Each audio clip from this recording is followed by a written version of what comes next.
Spill the tea with Mr. Kevin Clifton. Minnie does that. When she sees, because she's obviously heard me do it, sometimes she'll just look at me. I'll be drinking coffee. She'll be watching me do it. And then I'll look at her and she'll go,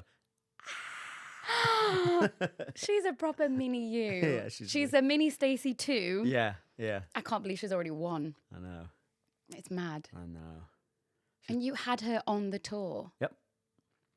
So in the can we talk about the fact that, are we all right to talk about your age?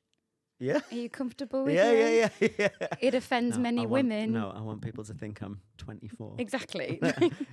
But you turned 40. Yeah. Like, Yeah. You're I'm over the 41 now. hill. Yeah. That's what I mean. I'm getting... Scott Hastings was my last hurrah We of knew that this. era. We knew this. Now it's dad roles. This is why you cared so much about the role. Yeah. I The was last literally, young one. Literally, I'm going to be Scott's dad if I don't get to do it now. I feel like that will happen one day. Strictly Ballroom will come back out at some point and I'll be like Scott's dad. I asked you this on the tour because obviously a lot of conversations came up about the show because you just loved it. Yeah. You were like Scott Hastings personified. But you mentioned the creative side to it. And I said to you, if it came back around, would you want to help with recreating that role? Helping like some young kid? Yeah, 100%. I actually, like, the new upgraded dream is to direct Strictly Ballroom. Are you serious? Yeah, when did that epiphany come about? I just think that would be so cool. Like, yeah, to like direct the next version of it. Would you choreograph as well? Nah, I'd get Jason to choreograph. Yeah. Jason Gilkison. I'm gutted I never got to meet that man. Yeah, you never worked with him. Never worked with him. Yeah. I was just like the very last leg of that tour. Mm. And I think then everyone was ready to say goodbye. And you hung up your coat and shoes and everything. Like, lay it on the stage. I know, it was a bit OTT, wasn't it? At the time, Kevin, I just wanted to do it. It was very appropriate. And in hindsight, it was... It was just symbolic. Well, dramatic. This is me literally hanging up my shoes now. I'm not doing dance rolls anymore. For some reason, though, as performers, we get so swept up in the moment. Yeah. Like, we were like, yeah, we're ready to move on to the next job. We're already auditioning. But then it's the last night. We're in Bristol. We've done our very, very last performance of the entire tour. Yeah. And it cuts to you and me, and we're like in the wing, like the shoulders are going. We're like sobbing, sobbing. Yeah. It's ugly tears because we just don't want to say goodbye. Yeah. Why do we get so attached? We care. We're performers. We care about it. I'm obsessed. Yeah. Like, I think that's something that I have to take with me into the next job, that I have to have this good work-life balance. Mm-hmm. Because I get a little bit consumed by the job. Oh, yeah, me too. Yeah. Is that just a thing that we do as actors? Or is it something that we do as humans? I think if you're going to get into something like what we do, acting, I think if you want to be good at it, I think you have to be a bit obsessed. I think And you have to let it consume. There's probably loads of actors that don't get like that, but I think good ones, and that's not me saying I'm really good. You really I'm really are. Good. No, I'm you've just hoping said to it. emulate them. But, I'm going to title this podcast, Kevin Clifton, I'm a really good actor. If you want to be as good as me, I think there's just a level of... you don't just fall into acting and it's like it's a job that you do because you've fallen into it and you just kind of carry on, but you're not really into it. Do you know what I mean? It's something that you pursue. Like, I'm sure there's loads of people that love their jobs, but there's loads of people that might be in a 9-to-5 job in an office that don't necessarily love it and have that passion for it. Like, this is what I've always wanted to do. I feel like surely with at least 99.9% of actors, it's a thing that they've wanted to do since they were kids, or they've pursued, and there has to be a level of like obsession with that. Yeah. I'm completely consumed by every job I do. Like, I take and it can be, even if it's just a tiny little part, or it can be a big role. Are we talking about Father Ted now? Father Brown. Oh, I'm sorry. Yeah. Wow, you obviously didn't take it as seriously as I did. Kevin, I didn't even watch it. Didn't even watch your episode. Great. You came in, you were talking about your role. I was like... Because sorry, Kevin. Yes, tell us about your starring debut in Father Brown. I've never watched it. I'm really sorry to all of those Father Brown fans. I got offered a part in Father Brown, the TV show. And pause for a round of applause. Thank you.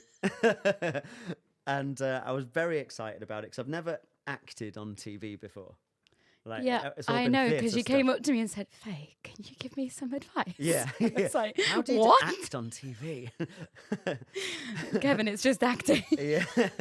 But I was so like, okay, this is going to be the part of my life. And, like every job is. And I watched every single episode of Father Brown, right from season 1, episode 1, because I needed to know the entire context of everything, all the characters, how they link together, the tone of the piece, where, when it's set, all of this stuff. And then found out that I had 3 lines and I was essentially playing, a 1950s version of myself. Someone from a well-known TV show called Go Dancing. But I approached that show like I was Sean Penn going for another Oscar. Because you have to go in and be the absolute. Yeah, but I love that. The part. I love that mentality. Yeah. It's like go big or go home. Yeah, exactly. I just did Panto. Yes. And I was the baddie in Aladdin. Can we just mention this was your first ever My first Panto? Yeah. And I was the baddie in Aladdin, and they called me Ivan to Cha-Cha-Cha. Right? But I had to know my entire motivation for what was going on in Ivan to Cha-Cha-Cha's life. Why does he want that lamp? Why does he want that lamp so bad? What would he do with those wishes, and where did it come from? Are you kidding me? Are you being really serious? No, I'm being serious. Oh my God, Kevin! Yeah. Like, what has driven him to being so power hungry? Like, you can't just be generic bad guy. Oh my God. You know how everyone does like a backstory for their character, like to really flesh it out and make it mean something so that anyone who came to see them would completely understand that character. You really didn't need to do that with them on a cha-cha-cha. But he was a very complex guy, Ivan. All villains are. Exactly. How was it to play a baddie for once? Because you're always the nice guy, which you are genuinely a nice guy, by the way. Not really, that's a lie. It's a Oh, really? lie. I'm being nice to you. Take it. This might be your only window. Yeah. Okay, I'm a nice guy. No, I loved it. I loved playing the bad guy because I want to do things against what people expect me to do. Mm-hmm. Are you up for the shock of shocking people? Yeah. That's why I love doing. And I did Rock of Ages a couple of times, and I was playing a rock star called Stacey Jacks, and he was, I just love that show. A messed up guy who was, not treating people right, just not treating women particularly right. And he was essentially sort of the bad guy of the piece. Yeah. One of the bad guys. But everyone loved him. That was the difference. Yeah. But a couple of people on one of the shows, there was like, I'm sure some of the people that came to watch it, because I did it quite quickly, sort of after Strictly, or actually during Strictly, some of the audience would have been Strictly Come Dancing viewers. And some of those, sort of 60-year-old aunties, that were fans of Kevin from Strictly Come Dancing, came to see Rock of Ages, Kevin from Grimsby. Apparently some of them walked out because they didn't think it was me. They were like, we were told this was Kevin from Strictly Come Dancing. And at the box office, they were going, it is Kevin. They said, no, that's not Kevin. That's not him. He doesn't behave Are they like that. fans, or are they real, like, hardcore fans? I don't know. I don't know who they were. But apparently they weren't happy and walked out. I want my money back. But I kind of love that. Do you? Because it means that I was doing my job. Yeah. Well, that's what it's all about. Yeah. So the Panto experience, and I haven't seen you actually since we finished the tour Of Strictly Ballroom. Strictly Ballroom. My goodness, what a show. Yeah. Was it sad saying goodbye to that? Like, that was a long time coming for you. Let's just backtrack. Everything needs context. You manifested this role when you were 10. Yeah, about You 10, said you were going to play Scott Hastings on stage. Yeah. And it happened. Yeah. It was just because obviously I grew up as a ballroom dancer doing competitions, and this was a film that suddenly came along about that. And this guy was, you know, in the film, as I was watching it as a 10-year-old, like, he was a cool guy. He was who was so cool. rebelling against the system, Yeah. you know, Scott Hastings. And it doesn't matter. He'd rather, you know, dance his way with the girl he likes rather than do what he was told. What and win the society competition. told him to Yeah, do. yeah. And he was like, I don't care if I win the competition or not. I just want to do But my didn't thing. you do this in your own real life as well? A bit, probably inspired by Scott Hastings. I just was like, I want to be him. So I just started doing things I shouldn't do in the Everything that competition Scott world. did in the film, Yeah. you did in real life. Yeah. And I just, I watched it over and over again. And this Scott Hastings became a hero to me. Wow. And I said to my mum and dad, one day they're going to put this on stage. I know it. And I'm going to play him. And then it eventually did come to stage in the West End, and I auditioned and didn't get it. The highs and lows of this industry, Yeah, my friends. That is what this is. Yeah, and then it came around again to go out on tour, this time with Craig Revel Horwood directing it. Hello. And I thought, you're going to get like, it. You're going to get it. I'm older. This has to be my last chance, and I have to get it now. But then he wasn't even convinced at first. They brought Jason Gilkison on to choreograph it, and he's my mentor. And I thought, surely that's like, your way in. Yeah, he was like, surely Kev's going to be playing this. But Craig had never seen me in, outside of Strictly, really. So he was like, I don't know if he can do the accent, if he can act, if he can sing, all of this. So I had to keep sending him self-tapes, and he wanted to hear me singing different songs, and he made me really go through it. And it's not an easy role. Like, I have to say that, because I watched you for the first time. I hadn't even seen the show, and I'd already signed up to do that last leg of the tour. Came to Hull. That's where my rehearsals were. First night I watched you, I was like, oh, wow. This is a big role. This is nonstop. This is, for me, if I can compare it to anything, because it's nonstop, it was a bit like my Elle days, because Legally Blonde was so fast, and the story was just kind of go, go, go for Elle. Like, I think I had like one quick change off stage. It was either on stage or in the wing. It was just like so crazy. And the stamina and dedication and all of that discipline that I had to have to get through 8 shows a week, I took it so seriously that I didn't enjoy the show. Oh, okay. I was so obsessed with getting it right, and getting through, that I wasn't quite present. Like, if I could go back and do that show again, I would. Right. Just right. FYI, I would. I don't know if I could sing it, but we'll try. And it's a little different now, that's all. And I just wanted to, if ever you got to go back and play that role, like, would you do things differently? Because I think... if I was playing Scott Hastings again, I mean, would you ever do anything different? Well, probably, because I suppose, like, our life experiences change. You get older and you change as a person a bit. So different things. I suppose there's always a bit of yourself comes into any role. I mean, you've been acting longer than I have, so you would know that. You put a little piece of you in it so that you can kind of connect with the character. Yeah. So I think each time you do something, even if you'd be playing the same character again, you'd come at it with slightly different ideas or just slightly different experiences, and I'm sure it'd always be different. Which is why, like, I suppose, say with like Shakespeare things, like if King Lear comes out or whatever, something, people are still interested in going to see the next person playing King Lear because they're interested in what they're going to do with it, rather than, oh, I've seen King Lear, I don't ever need to see it again. True. Do you know what I mean? You'd go and see someone else play the part because it just will be different. Of course.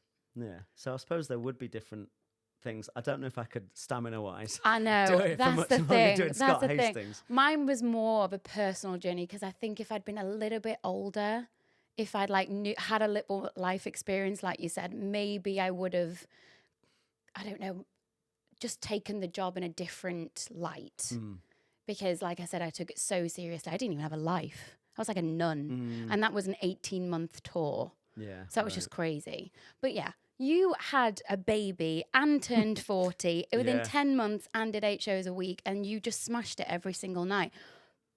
How was Minnie? Minnie's amazing. yeah, she's wicked. 1. She's 1 year old now. How have you got a 1 year old? I know, I can't believe it. Like, I remember sort of telling a few people, like during rehearsals of for Strictly Ballroom, saying, "Oh, this is going to be happening. Like we're going to be having a baby in January." And then she was born. Yeah. And then now I'm sat here. She's a year old. Wild. And she's the best. She never sleeps, and she's a nutter, but she's yours. Wicked. Yeah. And she says "Dada." She says "Dada." Well, that's all which you is need. Amazing. Yeah. Kind of melts me a little bit. So I honestly, like, I just love the fact that I get to see you as a dad, because you can tell that you're just like so obsessed with her. And that is such a huge accomplishment. Like, I don't know, I can't speak for everyone, but I think just becoming a parent, it obviously changes you as a person, as a human. Yeah. Has that shifted your mindset to do with work, to do with like life? Like, do you look at the world differently now?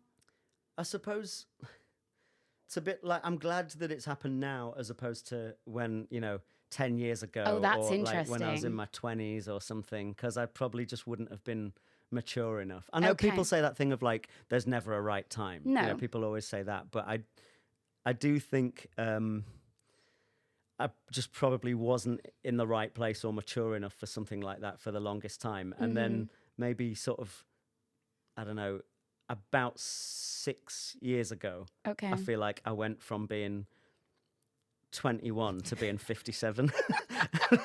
And now you're just a grumpy old man. Yeah, and now I'm just a grumpy old man who's like, I'm 41, but I'm sort of 41 going on 57. Kevin just needs a good cup of coffee and a bacon sandwich. Yeah. And his slippers on. That'll do me. Possibly a good book. A book, maybe match of the day. Oh, God. Something Are we like going that. on to sport now? Yeah. Who's your team? Well, my team's Scunthorpe United. Wow. But Guys. my Premier League team is Chelsea because of my dad. He's a lifelong Chelsea fan. Nice. Yeah. But that's it. When sport's on, you're a completely different person. Yeah. Those women that came to see me and saw me as Stacey Jacks would be horrified if they saw me watching sport. I need I'm a visual. Monster. I'm an absolute monster watching football, especially at the moment because Chelsea aren't very good. So is this mean you're swearing then? All the time. The worst swear calling words. them out? Yeah. Getting a little Things bit that you would flustered. never say outside of your own home, like watching the TV. Yeah. We're going to dub this out so you can tell us what are those words. No, you'd have to have your hand on the bleep key, like for the whole sentence. Yeah, I'm a monster. And with that, with you obviously having other interests, it's not just about musical theatre all the time. It's not just about, what's next for you as a role, character, what you want to achieve. You always seem to have your head in a book when we were on tour. And there was... Because I'm 57. Because you're not a grumpy old man. No, everyone reads. It's good for you. Yeah. But there was one book that you actually made me read on the tour. Yeah. Which was Matthew Perry's book. Yeah. And it seems, it's so sad to speak about it, but because of circumstances now. But when you told me to read that book and I went away, my God, it changed my life. Like, I know that sounds a little bit heavy, but it really did. It made me look at my past and look at what choices I had made, the way that I that looked at it in a completely different way. I didn't let the traumas that had happened to me be a part of my life anymore. I kind of just made my peace with it because that's life. It's messy. We make mistakes.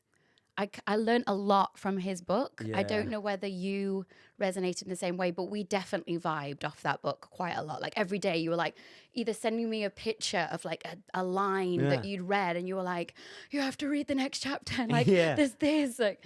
Yeah, I sort of couldn't believe how honest it was, the book. Like, I really like it when sort of seemingly massively successful stars like that. It's for one of the same reasons I love Robbie Williams so much. Like, when someone's so We'll talk about obsessed, Robbie in a minute, okay? Can't get through the podcast without mentioning Robbie. Like, when they're so sort of open and vulnerable about stuff. They're not just trying to look like they've got it all sorted out all the time. Do you not think there's power in that? Massive power. And I find it really inspirational because when I look at a guy like Matthew Perry, who's just, been a massive star with Huge. one of the biggest shows that's ever been on TV. You felt like you knew him when Yeah. we'd grown up with him on our TV screens in Friends. And then obviously he went off to do other films. And again, Yeah. we loved him. We didn't know his struggle. We didn't know half the story until he decided to write it in a book. And then he was so open about he's like so open, his so addictions honest. and just this darkness and insecurity and like, I mean, God, I've never personally experienced anything like what he went through, but there's levels to it, right? Of course. You know, like if he was at a level 10 on something like that, I can read something and go, I've at least been at like a level 4 or 5 of that. Yeah. You know, like if he's the extreme 10. He's definitely the extreme, because I don't think we realised the actual struggle that he was going through. Yeah. What fascinated me is how he went through that struggle. So he kind of realised he couldn't survive without what he needed to get through the day. Yeah. And he also couldn't share those struggles with the people that he loved. And I know that they cottoned on and they came forward and that, you know, his nearest and dearest obviously looked out for him, but he still kind of kept it from them. Like he hid it from them in a way. Yeah. And I wonder if he went and did life all over again, if he could. I know. You know, you live and you learn, but yeah, I took something away from that book. I think everybody should go away and read his book. Yeah, and the way he articulates everything and how honest he is like, sometimes I was reading some things and going, yeah, that's it. And the same, like I say, with Robbie Williams, he says things sometimes and I go, yeah, that's it. Like hit the nail on the head of what you were thinking or how you were feeling at a certain point. Yeah, you've been brave enough to say it and you've articulated it just how exactly what I was thinking. You know, maybe not to the level of, you know, not to the extreme that either of them have gone through it. But, you know, I'll hear something they say and go, yeah, that's exactly how I felt in that moment. And if they can feel like that, then they're human. Yeah. Then it makes at least it I can take some relatable. comfort in that. In a way. Not that you want them to go through it, but you take comfort in that. No, like, of course. Massively successful people have experienced the same insecurities that you're thinking about. Yeah, I think that's what I'm trying to get at, is that, you know, it's very easy to think that someone who's doing well, like yourself, is living this perfect life. And it might have taken a while to get to that perfect life that we all now see. But you're still learning, you're still growing. Yeah. I always say I'm a work in progress. Yeah, totally. I mean, there were times on Strictly Come Dancing for a little bit of time where, like, I sometimes felt like I was putting on a show and underneath was feeling horrible. Not because of the show. Like, the show itself was great for me, and they're all a lovely team and everything. But, like, I was just going through a rough patch at one point. But because there was sort of this, like, character version of me that got born on Strictly Come Dancing.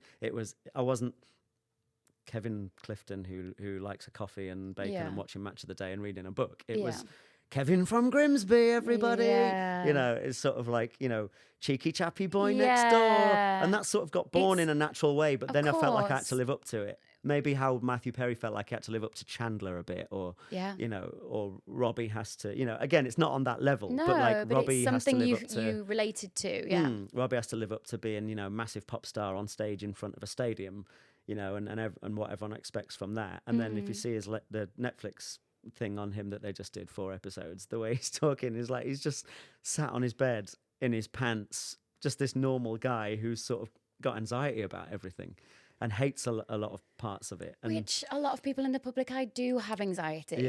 And that is an ongoing, I think, a daily thing that even happens to me. I constantly talk about it. I've always been open about it. And I think that's just possibly a part of my makeup. Like, it's just me. I'm going to be insecure and I'm going to want to better myself. And there'll be times when I'm not feeling 100% and I want to prove to people that I can do the next job, or I'm going to be like the best at this. And I got so competitive when it came to dancing on ice. Right. Like, it was intense. And I needed to just like take a step back and enjoy it. And again, I got kind of this character, like you said, it naturally happened on the show. This is what I have to be for everyone. This is what I have to be. Now, when I'm on Dancing on Ice, I have to be this. And it felt like I was just this princess and I could do it all and I was perfect. No. Like, nobody saw the bruises. Nobody saw the tears, the breakdowns that I had over that. And it was quite lonely at times, which I don't think we all talk about as well, that it can get lonely when you're at, I'm not saying it gets lonely at the top, because I'm not at the top, but when you're doing something, and we were doing this in lockdown, by the way. Right, yeah. So we were kind of stuck in these rules and had to really abide by them to get the show on once a week, every Sunday, just making sure that we were basically doing what we were told so that the show could go up. Yeah. And I just felt like there was times when I was just like so kind of just like caught up in my head and I couldn't get out my head and I needed help, not necessarily like, I wouldn't say I needed to speak to someone professionally. I just kind of needed like my loved ones near me. I think that keeps me grounded. Even just having the support system, someone to talk to. Yeah. And that just, right people around you. And I think that is a big part of, when we read Matthew Perry's book, or we can talk about Robbie now. But back then, when Robbie just shot to fame with good old Take That, Manchester band, you're welcome. Yeah. And I loved Take That. Yeah. Robbie's your favourite. Robbie is my idol. All right. Well, let's talk about Robbie, because this podcast is not going to go live without you talking about Robbie. And it was one of our conversations we had very early on. And Did I start talking about Robbie I earlier? judged you so quick. I do this all the time. Stacey always goes to me whenever I'm meeting someone new. And you know me now enough to know that I can be quite socially awkward around people. Just a bit. Especially if it's like the first time I'm meeting you. I sort of don't know what to do or don't know what to say. I'll relax eventually. But I'm sort of very socially awkward. And Stacey says to me whenever I'm going into a new environment, so I'm starting a new show, I'm going to meet a load of people. And Stacey says to me, just don't talk about wrestling and Robbie all the time. Because you won't make any friends that way. No, that's who you are. Our conversations on tour would have been Robbie Williams. Do you like Robbie Williams? Do you watch wrestling? Do you watch wrestling? And that's what we'd watch in between shows with a coffee and a bacon sandwich. But Robbie, no, I do enjoy Robbie. He's just he's not obviously your idol. Yeah. But you actually have a story about meeting Robbie because he came to perform on Strictly Come Dancing, which must have been a dream for you. Yeah.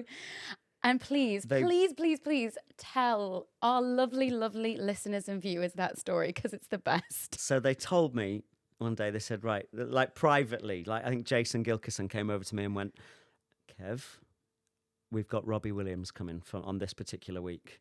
He's performing on Strictly. You're going to be in the number. So I'm going to let you have your moment over there. Calm. Like, just, okay. And I just, oh my God, right? This is it. Right? The pinnacle of my life. This is it. Yeah.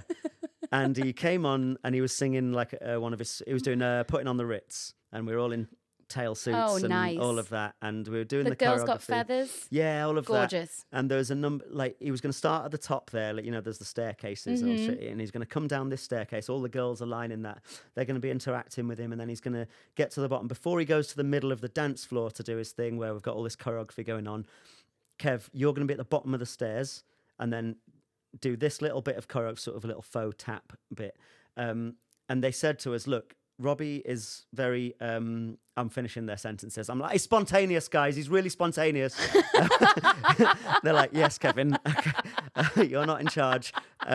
Robbie's very spontaneous. I'm his number one fan underneath your tail. I know about him, right? I've read all of his books. He's signed one of them. He said, right, he's really spontaneous. So we're going to give him directions of like where he's going to go and vaguely what he has to do, but he might just go off and do his own thing if he sees something in the audience or a certain he's spontaneous camera. Guys. Yeah, this is what he does, guys, right? This is what you've got to be aware. So anyway, he comes down these steps and I've got this bit of choreography which I do towards him. He hasn't got choreography, he's just going to come past me in rehearsals, right? And he sees me do that and he starts riffing with me. He looks me in the eye and he starts dancing with me. Oh, what a moment. I'm going absolutely nuts. I'm like dancing for my life, sweating. Of course you are. And then he goes off into the middle of the floor. So after that, I'm calling everyone in my phone book. I'm going, you have to watch the show this weekend, right? Me and Robbie, we have this moment and it's like we're vibing with each other. Mum!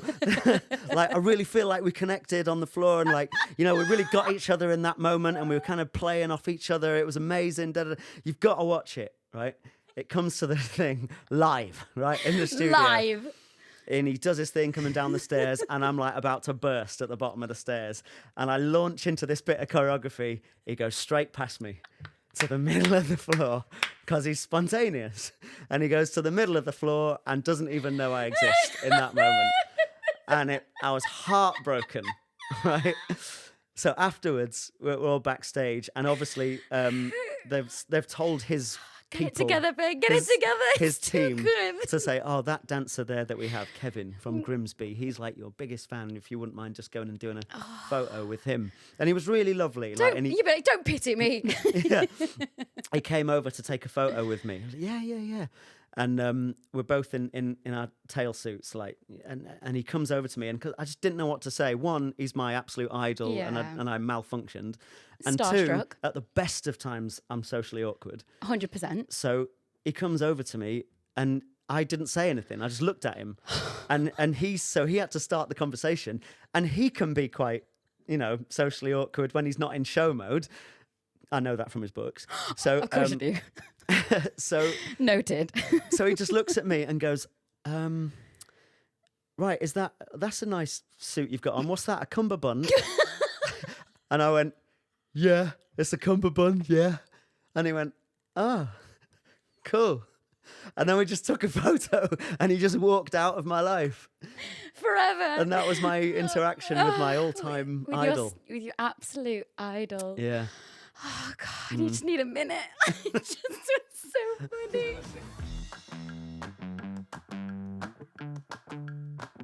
We went to go and see Sunset Boulevard, right? Yeah. I think Nicole Scherzinger is amazing before I say any of this.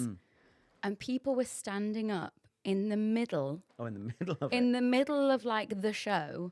She's just sang, okay, I get it. And they just stood and clapped her. And I was like, am I in the right place? Like, I'm so confused. I'm just the theatre etiquette kind of gal that does, I will wolf whistle at the end because I'm allowed to do everything at the end. Yeah. And we'll stand and do a standing ovation at the end, not in the middle of the show. But if you were Nicole Scherzinger at that moment, I'm going to absolutely love it. Yeah, of course. Yeah, but that's you and I. Whoever says I don't enjoy a round of applause, shush. No, go back. Go away. I don't do it for that. I don't do it for that, guys. I only do it for the art. I want to express myself and do it for the art. I don't even know the audience are there. Bullshit. Just bled on stage, and then you come off into the wing and go, why aren't they clapping? I have worked with actors that have done that. Oh, really? Yeah. I'm not going to name names.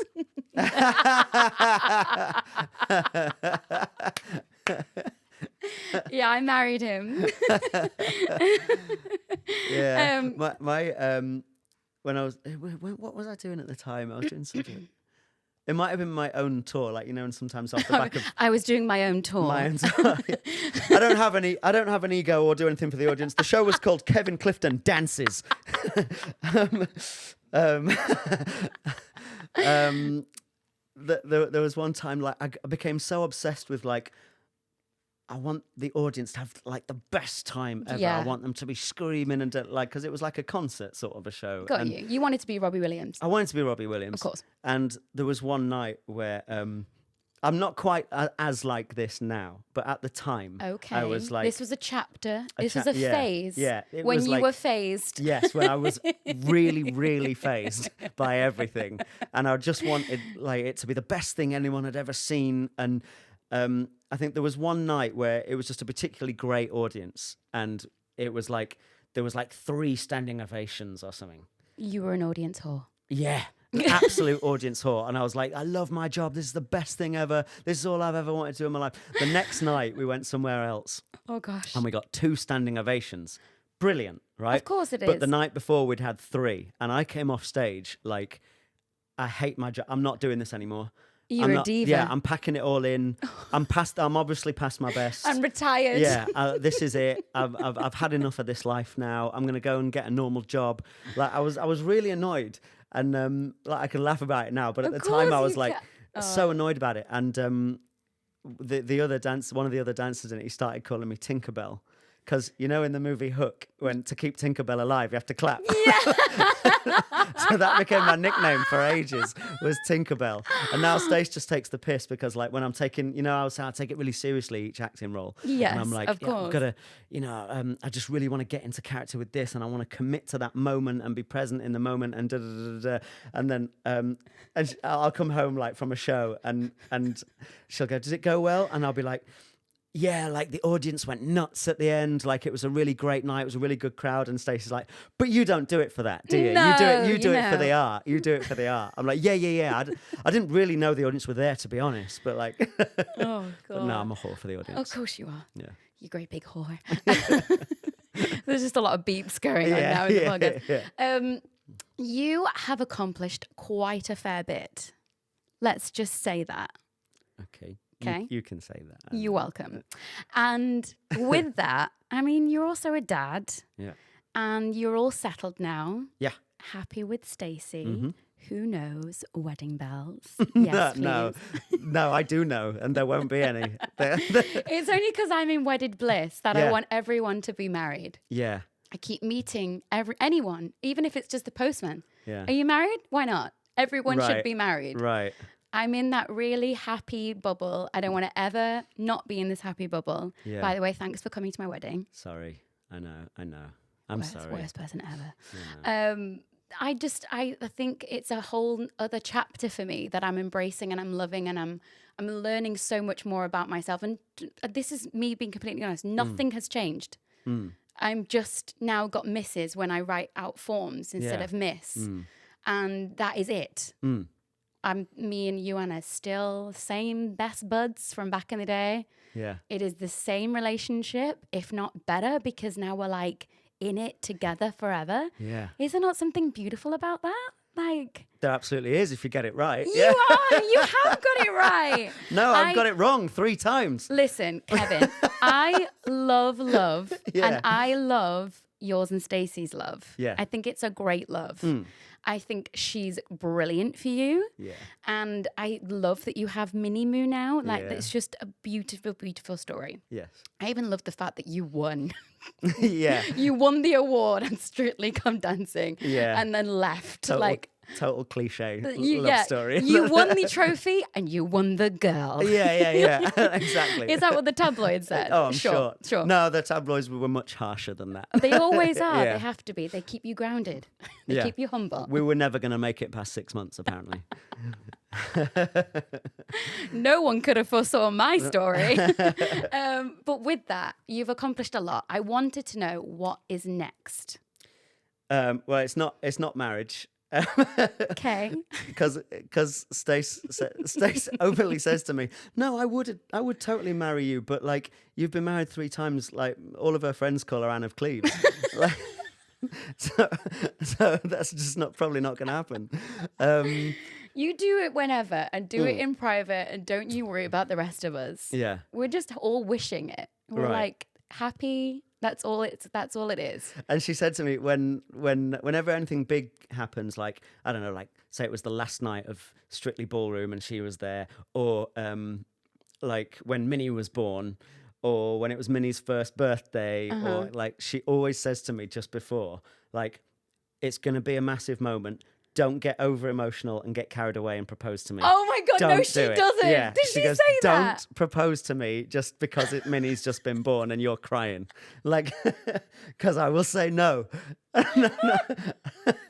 So yeah, I have very clear instructions. I don't think she'd say no to you if you got down on one knee. she But would. I love the fact that she's like preparing you. Like we will be That's my together kind forever. of girl. We will be. I don't want to jinx it. I'm going to touch wood, but like we will be together forever. You will be together forever, and you don't need a piece of paper because at the end of the day, as a lot of people call it, just a piece of paper. You guys are solid. Yeah. And you will be forever together. You have Minnie. Like that's it. That's it. It's everything. But apart from being a family man and a dad and the best guy / kind of husband forever, what is it that you want to accomplish in this world while you're here? Do you have an end game? I don't know about an end game, but I think like in each moment, I just want to really pursue whatever it is in that moment all the time. I love that. I suppose end game is like you just want family to be happy and, you know. Well, I want you to be happy. So obviously that is always the end goal. Yeah, I want everyone to be happy. Yeah. But I think sometimes what happens is we set off on a career path or something. Like we set off on, this is what I'm going to be. Or we might train in it.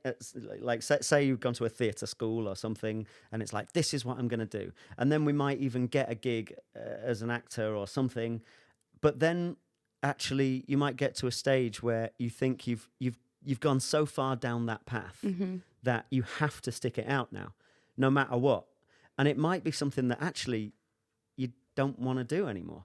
Like, or it's not, or you don't have the same, like, get up every morning and passion and drive for it anymore. And it's not that it's not that you don't like it. You might just, you know, we change as people, we grow as people. We don't stay the same person all the time. So I think it's about being aware of that and just following what you're actually into. I think a lot of people in what we do think, well, I've been through stage school and I've done this job and that job. Like, I can't possibly do anything different now. But I had this moment with like ballroom dancing where it was my everything for years since I was a little boy. My mum and dad were dancers and my whole aim was to be like, I'm going to be world champion one day and blah, blah, blah, blah, blah. And then I got to a point where I actually realised I'm not enjoying this anymore. Wow. So why do I know I've spent loads of money on it and loads of like my mum and dad's money to try and... Yeah, you invested that time. But I don't enjoy it anymore. And so I just kind of got out of it. And I thought it was like, I don't want to dance anymore. I don't want to do any of this anymore. And I was just like, I'm going to get a job doing something else. I don't know what. And then I ended up, like, long story short, I ended up seeing Matthew Bourne's Edward Scissorhands, and I was like, wow, actually, there's something about this that I do enjoy. I just don't want to be in competitions anymore as a ballroom dancer. I'd love to be on stage with other people and part of a company telling a story. You're a good company member. You do well. I like that vibe of being part of a team or doing something together. And that's when I joined Burn the Floor as a dance company. I was like, oh, okay, so I love theatre. But then... you know, I ended up doing Strictly Come Dancing. I was choreographing things all the time. And then I did one choreography job. And I was like, I thought that was going to be my path. After Strictly, I was like, I'll just be a choreographer now. You know, but with that's Jason, what I'll do. Be his right-hand man. Do all of that. But then I didn't enjoy that. Wow. And so I was like, actually, I don't have to just follow this dance path. Competitions, choreography, all of this. Like, I don't have to just because it's the thing I've always done. And like right now, I love... acting and singing, there's you know, and stuff like there's just something that I love about all of that, and I want to pursue it as much as I can right now and do different roles that I'm gonna learn from and challenge me and do something different. But I'm also kind of, I've made myself aware that like in 10 years time I might not want to do that. In 10 years time I might just want to be a commentator on wrestling. Of course. I'm making something up off the top of my head. No, that's your dream. Be a postman. I don't know. We need to talk about Kevin's obsession with wrestling. But you know what I mean? I think that in another life, Kevin was a wrestler. Yeah. But I think like it's important for everyone to just go, this is me right now. And because what we try and do is like, I know I'm getting very deep right now, so stop me if you need to. I'm loving this.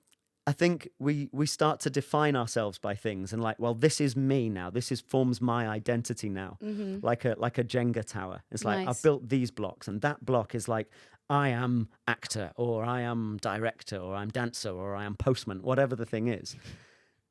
And we forget that like it's our lives. If we want, at any point, we can get to 41 and just take that Jenga block out. And it won't fall down necessarily. Like you can replace it with another one. You can go, do you know what? I've never thought about this before in my life, but I just want to learn about birds. Yeah. And I want to go bird watching. Nice. I mean, actual birds. I'm not talking about girls. I'm sure. I was about to correct you. But I think they got the gist. Yeah. Like you can just sort of go after doing what you want. Not necessarily that you're going to be a master at it straight away, but just you can change the narrative. Yeah, and if you're really into something, if you really love something, like just do more of that. Yeah. And right now that thing is acting. I love that. Yeah. And you definitely are one to delve deep and like you love the research side of it all. Yeah. And I really admire that because it's actually something that we all have to do. Like we have to learn about that, even when it comes to like an audition. Like you go in deep, like you're like doing all the research, watching everything. And you did a lot of auditions towards the tail end of Strictly Ballroom because I was obviously there. Yeah. And I just remember you actually auditioning for Jamie. Yeah. And you were like, it was the worst audition ever. It was the hardest song to sing, but you got it. Yeah. And I do think that was down to like you just being fully prepared. Like you immersed yourself in that world.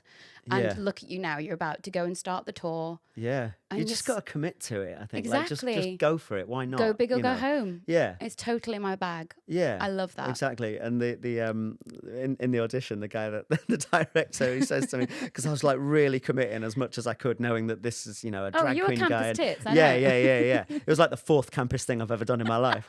And in the room, he says to me, he says, Kevin, can I say something to you if you don't mind? I went, all right, go on. He goes, I know you're a straight man, but there's a right queen in there, isn't there? So you're probably right, yeah. You're a pleasure. Thank you for coming on Not Fazed with Faye. No, thank you for having me. One more question for you. Go on.